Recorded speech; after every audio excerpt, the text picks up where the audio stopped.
Olá, bem-vindos e bem-vindas a uma nova sessão do grupo de estudo.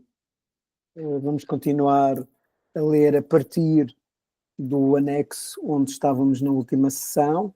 Vamos a rever quais são as práticas com que este livro foi construído. Tivemos a ver as práticas base e agora íamos ver as práticas complementares. Estamos no anexo 2, dar aqui a página certa de onde estamos.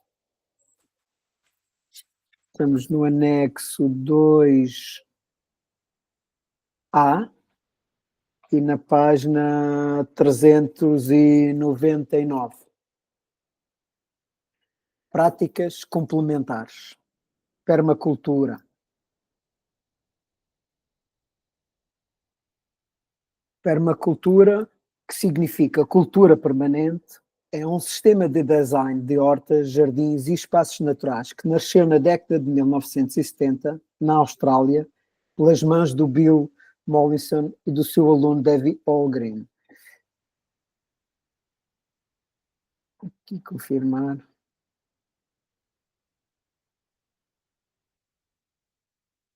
Aqui deu uma mensagem aqui de confirmar se a gravação estava a acontecer. Ok. Então vou continuar na leitura.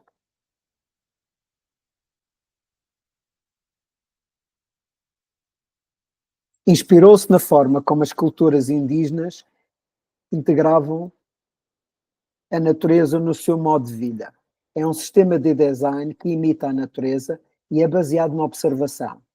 Com as suas três éticas, cuidar da terra, cuidar das pessoas e partilhar os sucessos, e os seus 12 princípios, a permacultura influenciou muitos sistemas de design e escolas práticas, como foi o caso do desenvolvimento regenerativo do Possibility Management, alargando o seu âmbito de ação para o nível individual, permacultura interior, e para o nível social, chamada permacultura social. Influenciou movimentos pelo mundo inteiro, como é o caso do Global Eco Village Network e do Movimento de Transição. Há vários institutos de permacultura espalhados pelo mundo. Em Portugal há uma forte comunidade de praticantes e muitos jogos, como é o caso de Tamera, Valdalama, Bioville e Quitentechi, entre muitos outros. A entrada na permacultura faz-se pelo PDC, Permaculture Design Course. É um mapa criado com um nível de pensamento em responsabilidade alto e radical e com um nível de pensamento em sustentabilidade restaurativo, reconciliador e regenerativo. Hoje está inserido na agroecologia e tem ligações à agricultura sintrópica e a muitas outras práticas que influenciam mutuamente. Eu iniciei-me na permacultura em 2013 num curso de introdução à permacultura do Luís Amaral.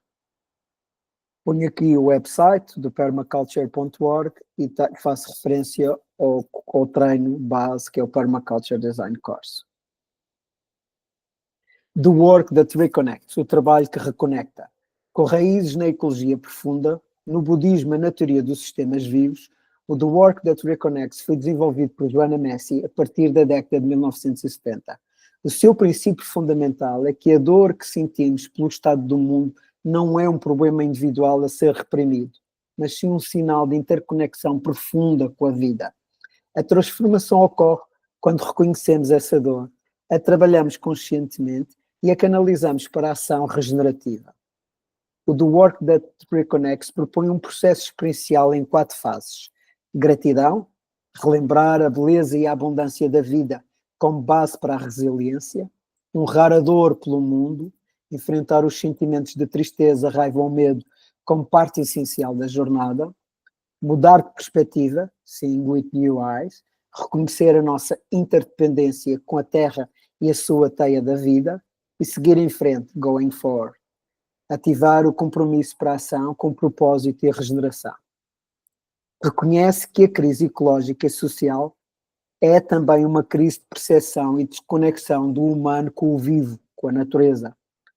O The Work That Reconnects integra conhecimento dos sistemas antigos, como tradições indígenas, práticas de mindfulness e ecopsicologia, com descobertas da ciência, da complexidade e da física quântica.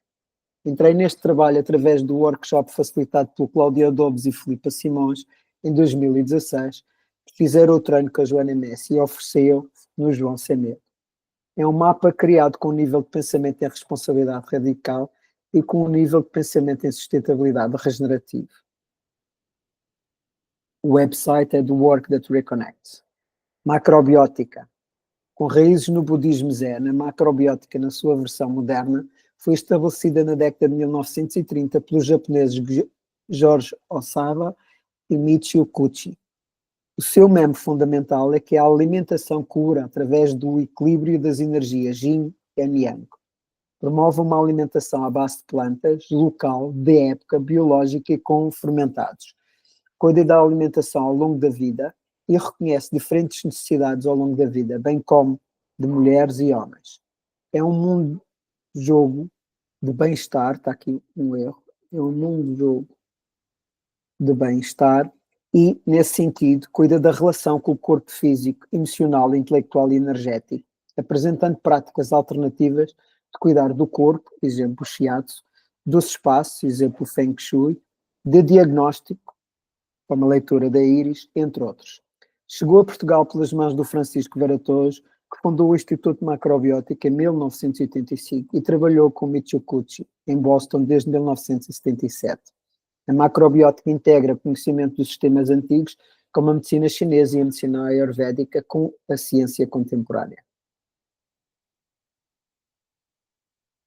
É um mapa criado num nível de pensamento e responsabilidade alto e radical e com um nível de pensamento em sustentabilidade restaurativo, reconciliador e regenerativo.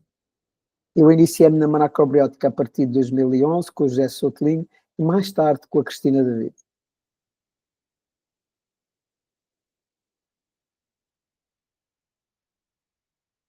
Espera aqui que vi aqui um erro e vou tomar aqui nota para alterar esse erro.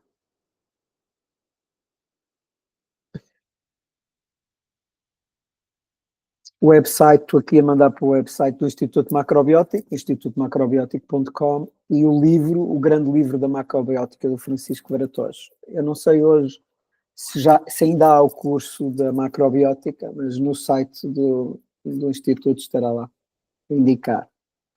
Pedagogia aberta e comunidades de aprendizagem. A pedagogia aberta nasce com José Pacheco na Escola da Ponte, em Portugal, em 1977, e continuou com o Mundo Jogo Âncora, em São Paulo, Brasil, em 1995, com a atual Escola Aberta de São Paulo e muitas outras escolas para o Brasil, Portugal e mundo. Diverge do modelo tradicional no sentido de que não há estrutura formal de aulas, turmas e ciclos.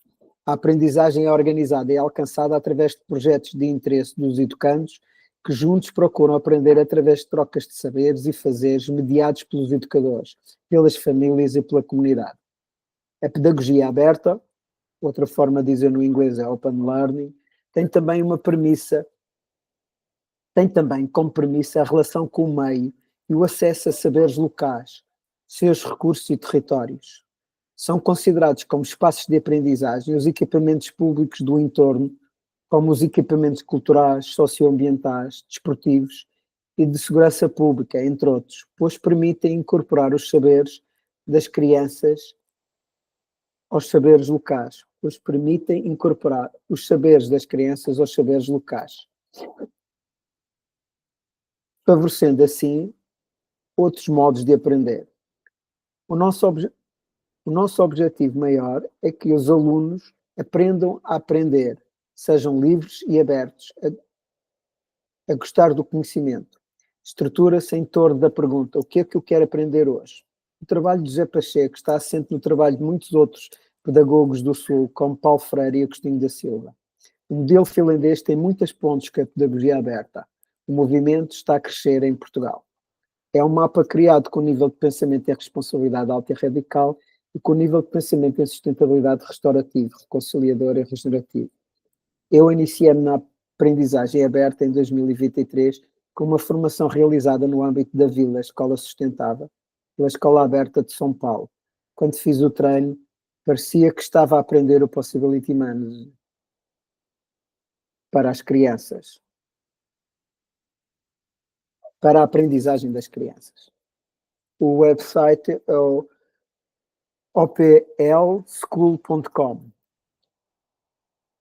E o curso que eu fiz foi com a Escola Aberta de São Paulo.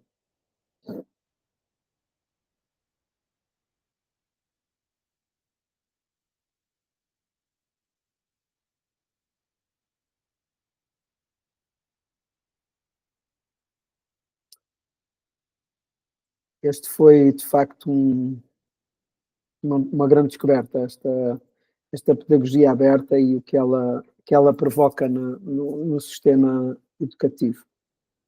Process Work e Deep Democracy. O Process Work foi criado pelo físico Arnold Mindell na década de 1970. Mindell começou a integrar conceitos da física moderna, psicologia junguiana e tradições espirituais com as práticas terapêuticas, desenvolvendo um modelo que explora como os processos internos e externos se conectam. O Process Work contempla dinâmicas individuais, relacionais e coletivas, como conflitos em grupos e organizações. O aspecto fratal do modelo, individual, grupos e todo, e o trabalhar a partir do corpo e dos sonhos são aspectos diferenciadores e que abrem outras portas, em particular para as dinâmicas de conflito em diferentes escalas. A comunidade em Portugal é incipiente. A prática do Deep Democracy nasceu dentro do Process Work. Suporta a tomada de decisão dialógica distribuída usadas em empresas como a Patagónia e a Burtos e movimentos sociais como o Occupy Wall Street e o Extinction Rebellion. É um mapa criado com um nível de pensamento em responsabilidade alta e radical e com um nível de pensamento em sustentabilidade restaurativo, reconciliador e regenerativo. Iniciei-me no Process Work em 2019 através da Cristina Coutinho. Website processwork.edu. Delicate Activism. Com as raízes na facilitação de processos sociais e na psicologia profunda, Deep Ecology, o Delicate Activism foi desenvolvido por Alan Kaplan e Sue Davidoff. O seu princípio fundamental é que a transformação social e ecológica ocorre através de uma escuta profunda, da consciência expandida e da relação sensível com os sistemas humanos e naturais. Promove uma abordagem de mudança baseada na observação, reflexão e atuação subtil, reconhecendo que as dinâmicas invisíveis, por exemplo, emocionais, culturais e sistémicas, são tão importantes como as ações visíveis. É um ativismo que integra práticas de consciência e autoobservação, trabalhando a relação entre o mundo interior e as estruturas sociais. Reconhece que o verdadeiro impacto ocorre através de processos delicados, intuitivos e regenerativos, onde a presença, o silêncio e a atenção são ferramentas tão poderosas quanto a ação direta. A sua prática envolve metodologias como a escuta profunda, a facilitação de conversas emergentes, trabalho com dinâmicas inconscientes e ressonância com padrões da natureza. O Delicate Ativismo inspira-se em tradições filosóficas e espirituais, na ecologia profunda e na ciência da complexidade, alinhando-se com uma visão regenerativa do mundo. Entrei num curso organizado por Nuno da Silva na Quinta Tenchia 2018. É um mapa criado com o nível de pensamento em responsabilidade alta e radical, com o nível de pensamento em sustentabilidade reconciliadora e regenerativa. O website é delicateactivism.org e o treino inicial de base chama-se Artistas do Invisível. ISTA e a sexualidade. A International School of Temple Arts, ISTA, foi fundada na década de 2000 por Baba Deg-Snitch. Trata-se de uma organização global que promove treinos de desenvolvimento humano e sexualidade. Com forte inspiração xamânica, o ISTA combina práticas antigas e modernas para ajudar os participantes a explorar temas como autenticidade, intimidade e autodescoberta, aprendendo a fazer uso da força da vida para uma vida de bem-estar e expressão em todas as suas dimensões. A sexualidade é uma das portas de entrada no caminho da consciência. A relação entre uma sexualidade adulta, vivida de forma plena e integral, bem como o caminho de cura subjacente, é um dos temas-chave no desenho de comunidades humanas regenerativas que permitem a cocriação colaborativa de adultos iniciados em ação. Tamera tem feito muita investigação nesta área em Portugal. É um mapa criado com o nível de pensamento em responsabilidade alto e radical e com o nível de pensamento em sustentabilidade restaurativo, reconciliador e regenerativo. Eu iniciei-me no ISTA em 2022 com o nível 1, realizado no Monte Dourada, tendo chegado ou ISTA pelo Diogo Ruivo e Joana Cruz. Website ista.life.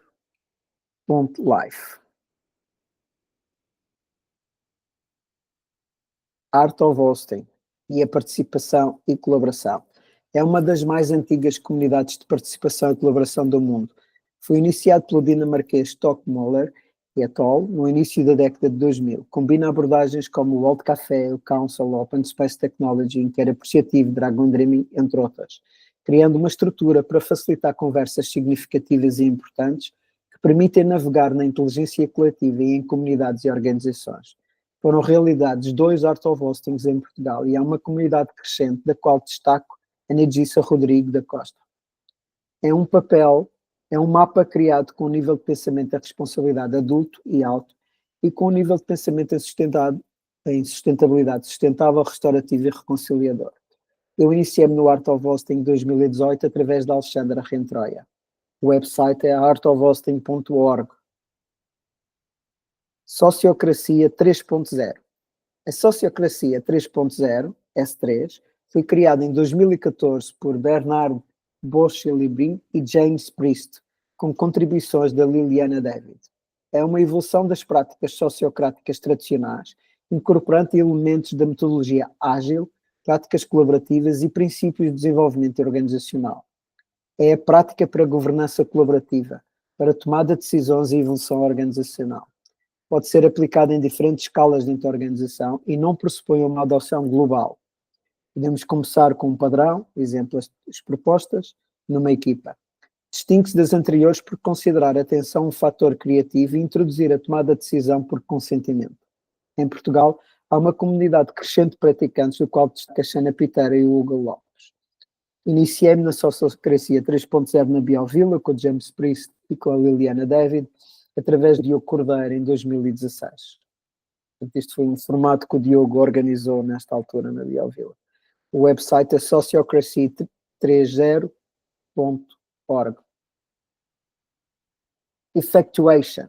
Desenvolvido por Sara Sarasvati, o Effectuation é uma teoria de empreendedorismo e um dos modelos de tomada de decisão baseado na incerteza e na criação de oportunidades a partir dos recursos disponíveis.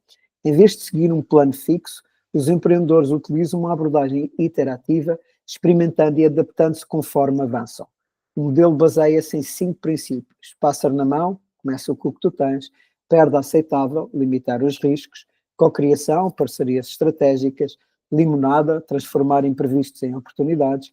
E piloto no avião, os empreendedores moldam o futuro, à medida que caminham. É uma prática importante para a cocriação de mundos de jogos regenerativos. O website é effectuation.org. Game B. Emergi no início da década de 2010 por pessoas ligadas ao Santa Fe Institute, como Gene Roth, Jordan Hall, Daniel não consigo dizer aqui o sobrenome do Daniel, Schmatzenberger, entre outros. O Game A é tudo o que a humanidade tem feito nos últimos 10 mil anos. Agora estamos nos deparando com os seus rígidos limites. A ordem existente está a desintegrar-se.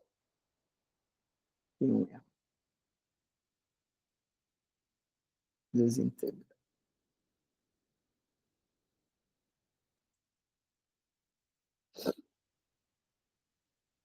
O Game B é o que virá a seguir. O Game B pressupõe um novo paradigma e um movimento social enraizado na colaboração, na sustentabilidade e no florescimento humano. Incorpora princípios extraídos da ciência de sistemas complexos, da teoria evolutiva e do pensamento socioecológico, alinhando-se bem com o espírito das abordagens regenerativas e integrais que temos apresentado neste livro.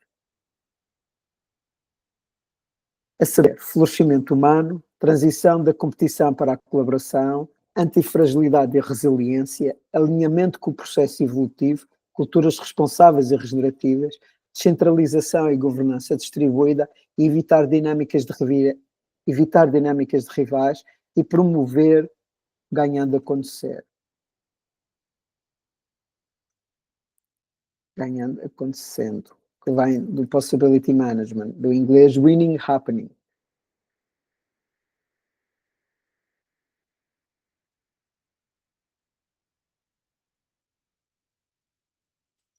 É um mapa criado com o nível de pensamento de responsabilidade alta e radical e com o nível de pensamento em sustentabilidade restaurativo, reconciliador e regenerativo. O website é gameb.wiki. Warm Data. O conceito do Warm Data foi introduzido por Nora Batson no início dos anos 2000. Pesquisadora e educadora que trabalha com sistemas complexos, desenvolveu este conceito como parte do seu trabalho na área de cognição sistémica e ciências sociais. Procurava uma maneira de abordar a complexidade dos sistemas vivos, destacando a importância de entender as interconexões e o contexto relacional, ao invés de depender de dados frios dos cold data, que são fragmentados e desconectados. Ganhou maior visibilidade e estrutura na década de 2010, particularmente com a criação do Warm Data Labs, um formato colaborativo para explorar problemas complexos de maneira integrada. Principais ideias do Warm Data. Relacional, explora como diferentes partes de um sistema se relacionam com pessoas, cultura, ecologia, economia e tecnologia estão interligadas. É a tecelagem entre os elementos que gera sentido, é o weaving, no inglês. Transdisciplinariedade, olhar além de um único contexto ou disciplina para entender sistemas complexos. Este compreender as alterações climáticas exige integrar economia, ecologia, política, cultura e outros domínios. Emergência, capta a qualidade emergente das interações, o que surge a partir das conexões e das relações. Sistemas vivos, úteis para trabalhar com sistemas vivos que são dinâmicos, interdependentes e em constante mudança, como famílias, organizações ou ecossistemas. Flexibilidade, facilita a adaptação em contextos complexos porque não reduz os sistemas a partes isoladas, mas oferece uma visão integrada para navegar incertezas. O Warm Data pode ser usado em processos de diálogo, educação, de decisão e mudança organizacional, fornecendo insights para navegar a complexidade e fomentar resiliência. O website é warmdata.life. E assim terminam as práticas complementares que estão a informar este livro. Eu vou voltar ao ponto onde nós estávamos, portanto, nós estávamos no tomo 2, à entrada do ponto que se chama sobre linguagem, e que fica na página 100. Exatamente na página 100. Tomo 2.1.1. Portanto, o que eu li até agora foi, o início da introdução e antes de entrar para os pontos, para o 1.1 dei um salto ao anexo 2A para descrever, para apresentar as práticas principais e complementares que informam este livro. Porque esta informação, na minha perspectiva, vai ajudar a entender o que se segue e as partes que se seguem. 1.1, sobre a linguagem.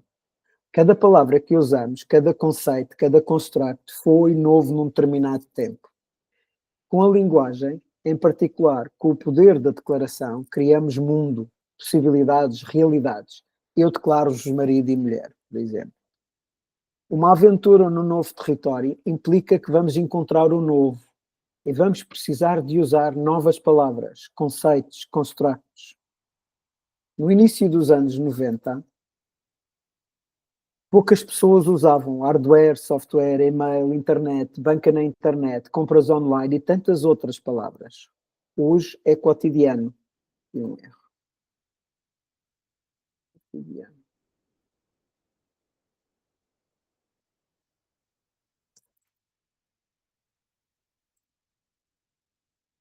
A entrada do mundo digital nas nossas vidas trouxe novas palavras, conceitos, construtos. Este tomo vai para o desconhecido, explora o que poucos estão a explorar. Aqui vais encontrar palavras, conceitos, construtos que não são populares, são novos, porque sociedades regenerativas são novas. Nenhum de nós viveu numa e muito poucos de nós tiveram experiências destes contextos que abordamos. Sim, vamos construir pontos e a possibilidade é cultivar uma mente aberta, um coração aberto e uma vontade aberta, como se refere na teoria U, para o novo que se insinua ou para o futuro que quer emergir. Na Torre de Belém, podemos encontrar imagens de rinocerontes. Porquê? O que fez que os nossos antepassados tivessem colocado estas imagens num monumento dedicado à aventura portuguesa pelo mundo? A questão é simples. Até aquela data, muito poucos europeus tinham visto um rinoceronte. Não tinham palavras para o designar, nem um quadro de referência para contar o que tinham visto quando regressavam às suas comunidades. Era um touro, só que os cornos eram um em frente ao outro. Uma besta. E as pessoas que o viam imaginavam todo o tipo de monstros conforme a sua imaginação. Não havia um quadro de referência. Não foi por causa de não termos palavras para rinoceronte que não fomos para a aventura. Fomos. E a palavra foi criada. Os gregos já o conheciam. E a origem da palavra significa os chifres sobre o nariz. Nesta aventura, podemos não ter algumas palavras. Elas vão surgir à medida do tempo. E o importante é ir na aventura, começar a explorar. Questão fundamental. Qual a linguagem que estás a usar e como ela condiciona a tua forma de pensar?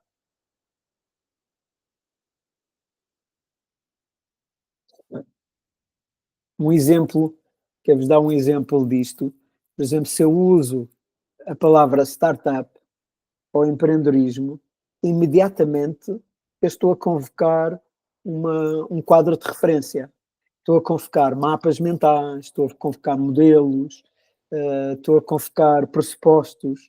Então, há uma quantidade de coisas que vêm atrás para eu estar a usar isto. Por exemplo, se é uma startup, então vai ter investidores, é uma empresa, os objetivos a gerar dinheiro e por aí fora.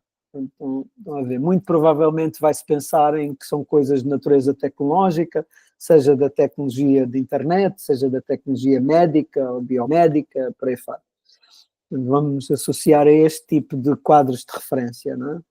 Então, as palavras têm esta vantagem e também têm esta desvantagem. Se vamos para o novo, vamos precisar de palavras novas.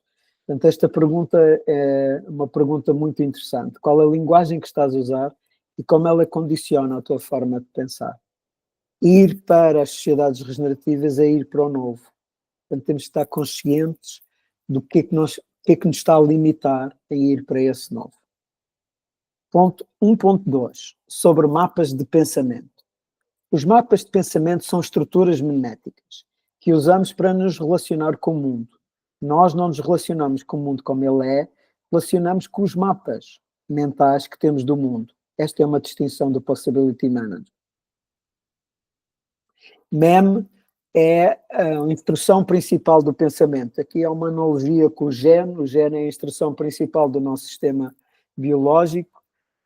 O MEM é a mais pequena instrução do nosso pensamento, da forma como pensamos.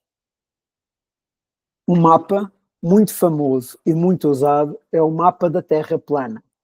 Este foi um mapa usado pelos seres humanos por vários milénios. Aqui um erro. Foi com este mapa que os povos do Médio Oriente e Norte de África, do norte da Bretanha e os vikings chegaram à Península Ibérica e à costa que hoje está sob a administração portuguesa. Depois aparece uma imagem da Terra plana e eu posso ver, se ponho aqui, se faço essa partilha aqui do ecrã, share screen.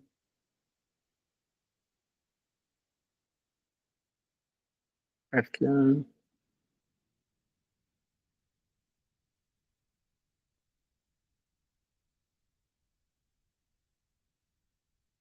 Aparece mapa da Terra plana, portanto o velho mapa da Terra. Temos aqui a Terra plana com uma caravela em cima e depois aqui tem um monstro na água que dizer cai e morre.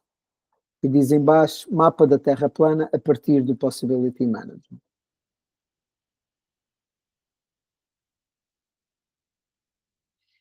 O que é espetacular neste mapa é que antes não havia um. Este mapa veio preencher uma lacuna que existia na humanidade e permitiu expandir o entendimento do que era viver na Terra e a sua extensão.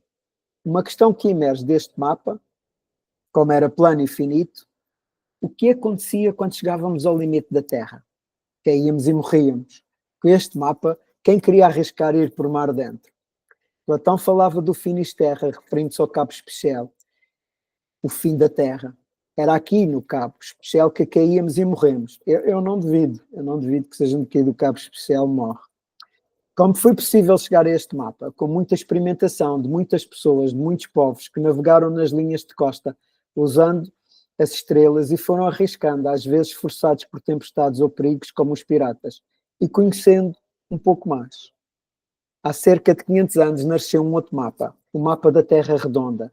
É melhor dizendo, começou a ser mais usado o novo mapa. Pitágoras e Aristóteles já teorizavam que a Terra era redonda.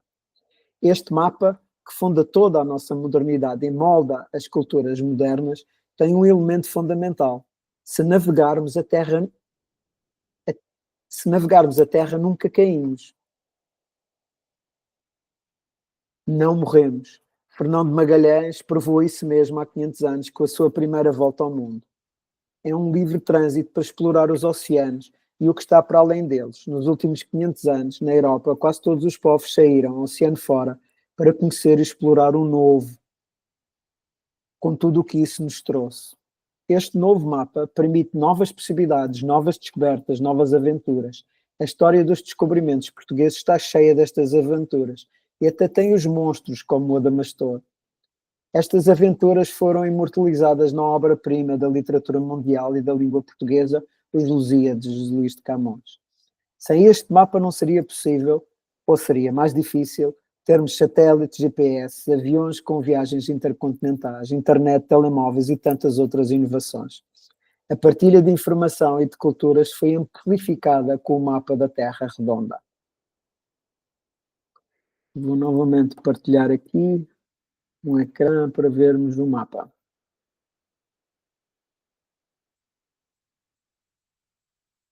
Mapa da Terra Redonda, portanto, novo mapa da Terra. Tem a mesma caravela, só que agora andar noutra direção, novas descobertas, novas aventuras. Diz mapa da Terra Redonda a partir do Possibility Manager. Estes mapas são originados ou são usados no Possibility Manager. O que aconteceu ao mapa da Terra plana? Continua a ser usado.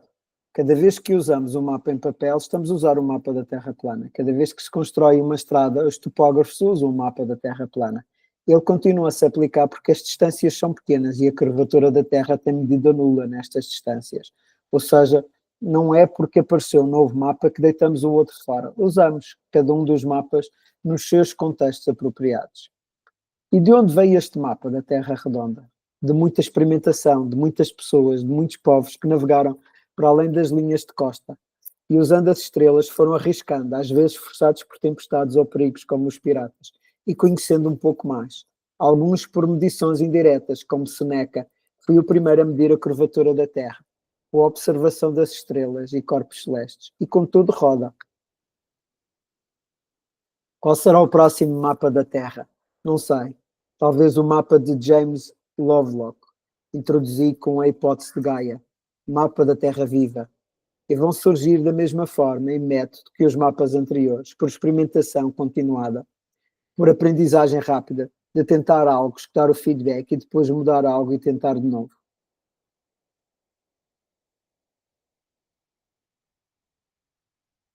Vou aqui mostrar o mapa, vou partilhar o ecrã para se ver um mapa da Terra viva que eu coloquei aqui. Este mapa é da minha autoria. Aqui mapa da Terra viva, com a pergunta será o próximo mapa da Terra. E este mapa surgia há cerca de 30 anos. E o que nós podemos ver... Perdão, mudei aqui.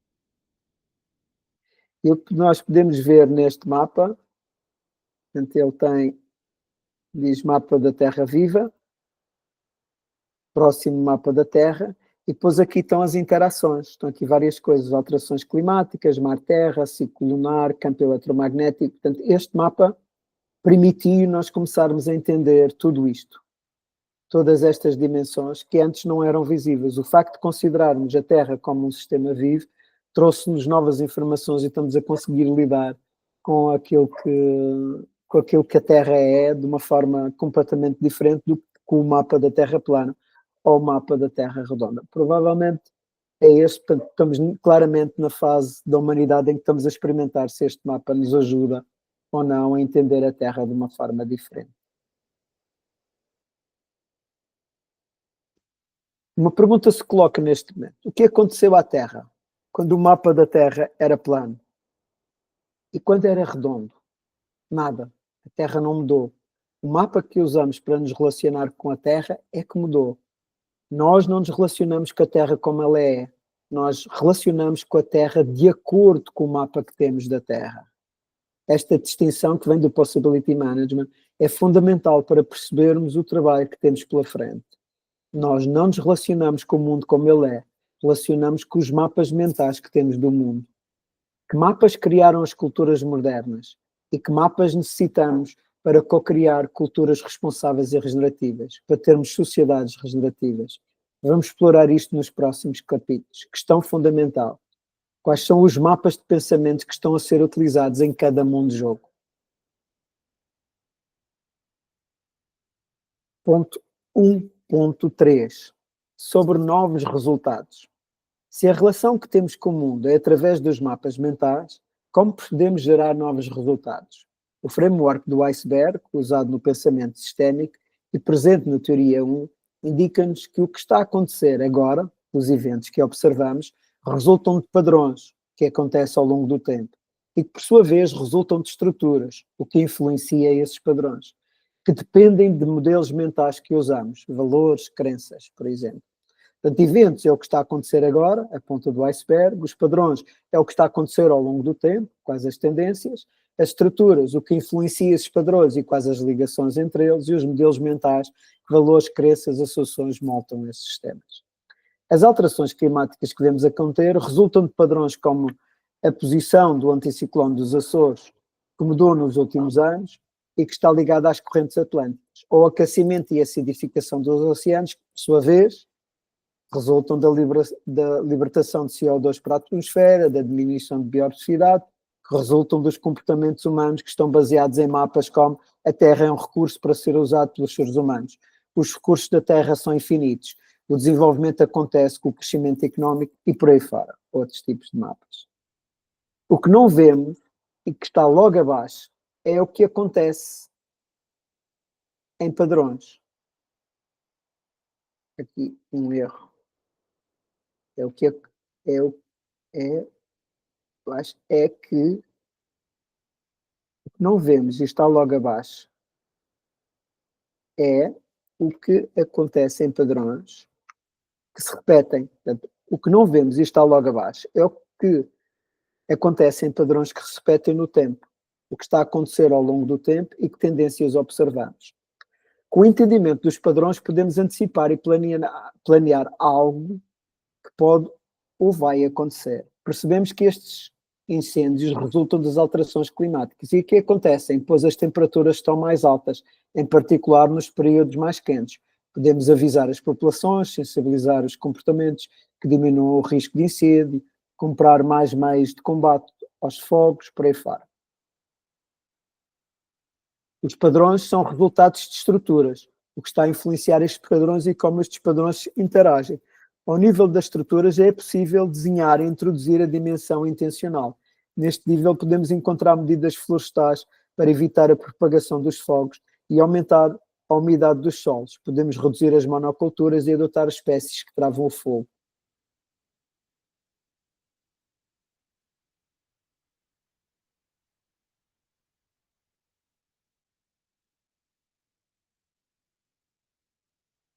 No último nível, o nível mais profundo do iceberg, são os modelos mentais, os mapas de pensamento que dão origem aos desenhos, às escolhas, às decisões, como os valores, as crenças ou as assunções. É neste nível que é possível transformar, mudar o paradigma, o contexto e os mapas de pensamento associados. O mapa mental que pode estar a operar aqui é que o fogo é o inimigo, ou que a terra é um recurso. Uma possibilidade para um novo mapa é que o fogo é um elemento natural e acontece na natureza de forma natural. Ou a Terra é viva. Com este mapa começamos a desenhar como fazemos para a água, para os solos, para a biodiversidade e para os fogos. Portanto, se a gente mudar o mapa com que estamos a usar, tipo o mapa o fogo ou inimigo, temos tudo aquilo que foi descrito, ou se mudarmos para um outro mapa, como o fogo é natural, então se calhar temos novas estruturas, novos padrões e novas ações. Não é? Por exemplo, numa conversa que tive há pouco tempo com um biólogo, ele dizia-me que o fogo segue por onde se consegue arder mais fácil. É oportunista. Então, por exemplo, desenhar nas propriedades com isso para ter uma zona que, se houver fogo, se queima rapidamente em função de outras que não, pode ser um desenho que conta com o conhecimento do fogo e com ele ser natural na vida. Fogos existem na natureza de forma natural. Ou seja, se queremos mudar o que vemos e que está a acontecer, precisamos mudar os mapas mentais que dão origem às estruturas, aos padrões e depois aos eventos. Um exemplo de aplicação do modelo do iceberg pode ser encontrado no capítulo 3, aplicação que o Otto Schammer fez no contexto da teoria U, e que nós vamos detalhar quando estivermos nesse capítulo. É um modelo importante para todo o trabalho que estamos aqui a fazer e para as estruturas deste livro. O Possibility Management refinou o framework do iceberg, deu-lhe mais detalhe. Começa por perguntar como se criam novos resultados, ou seja, resultados diferentes dos que temos ao presente. Os novos resultados, que são os eventos, resultam de novos comportamentos, de novas ações, ou seja, novos padrões. É tipicamente aqui que se encaixam as resoluções de ano novo, e todos sabemos que não funciona mudarmos a partir deste ponto. De onde resultam estas novas ações? Resultam de novas decisões. As decisões ou são tomadas conscientemente ou inconscientemente. A grande maioria das nossas decisões são inconscientes. E se não estão conscientes é porque são inconscientes. Como podemos tomar novas decisões? Se tivermos novas possibilidades. Como a grande maioria das escolhas são inconscientes, nem damos contas que existem outras possibilidades. Para cada escolha, para cada decisão, existem talvez infinitas possibilidades. Na cultura moderna estamos habituados a escolher a partir de uma, duas ou três possibilidades. O que seria passar a escolher a partir de 20 ou 30 possibilidades? As novas possibilidades e as novas decisões são as estruturas que moldam os padrões e os eventos. E de onde vêm as possibilidades? As novas possibilidades vêm de novos mapas mentais, como vimos com o mapa da Terra plana e o mapa da Terra redonda. Podemos andar à volta sem cair. Podermos andar à volta sem cair levou-nos a descobrir as Américas e a chegar à Ásia por mar. O mapa da Terra viva está a permitir entender os campos eletromagnéticos da Terra, o clima e as relações mar-terra e as interdependências da vida no planeta Terra. As possibilidades que se criam, se estivermos a usar um mapa da agricultura industrial, são diferentes se estivermos a usar um mapa da permacultura. Com mapas diferentes, criamos possibilidades diferentes. E de onde vêm os novos mapas? Vêm de contextos diferentes, isto é, da relação que cada um desses mapas tem com a responsabilidade, com a sustentabilidade e com a transparência. É o que vamos explorar no capítulo seguinte. Antes, vamos estabelecer a relação com o framework do iceberg e com os novos resultados, a saber, o evento que queremos são os novos resultados. E os resultados nunca mentem. Se estamos a criar os mesmos resultados é porque não houve transformação.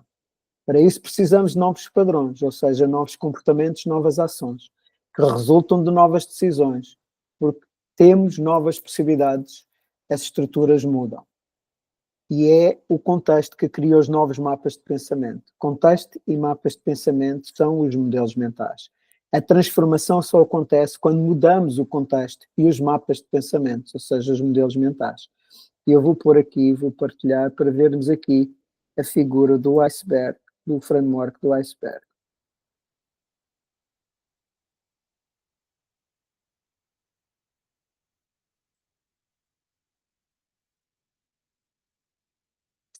Portanto, temos aí a framework do iceberg. Do lado esquerdo estamos a ver os eventos, padrões, estruturas e modelos mentais. Portanto, é a direção é de analisar, compreender, quando vamos para o fundo do iceberg. E ao contrário, quando subimos, portanto, é de transformar, desenhar. Estão aí os novos contextos, os novos mapas, as novas decisões, as novas possibilidades, os novos comportamentos, novas ações e os novos resultados. Aquilo que tivemos a sistematizar. Diz aqui, framework, compreender e transformar, a partir do framework do iceberg, do System Thinking, e o mapa dos novos resultados do Possibility Management.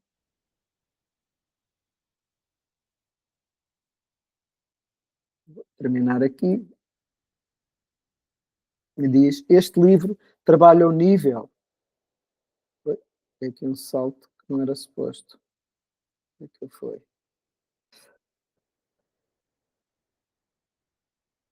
Tem aqui, saltei para um lugar, uma parte do livro. E cá estou. Este livro trabalha o nível dos modelos mentais, do contexto e mapas de pensamento que deram origem às sociedades modernas e que podem dar origem às sociedades regenerativas. É uma proposta de transformação. Questões fundamentais. Que resultados estou a criar? Que contexto e mapas de pensamento os originam? Que resultados quero criar? Que contexto e mapas necessito? E vamos ficar por aqui. Estamos a entrar no ponto 1.4 do capítulo 1, que se chama Sobre o Mundo de Jogos, que é na página 110. E, portanto, hoje terminamos aqui e continuamos na próxima sessão a partir deste ponto, do 1.4, sobre o mundo de jogos. E até já!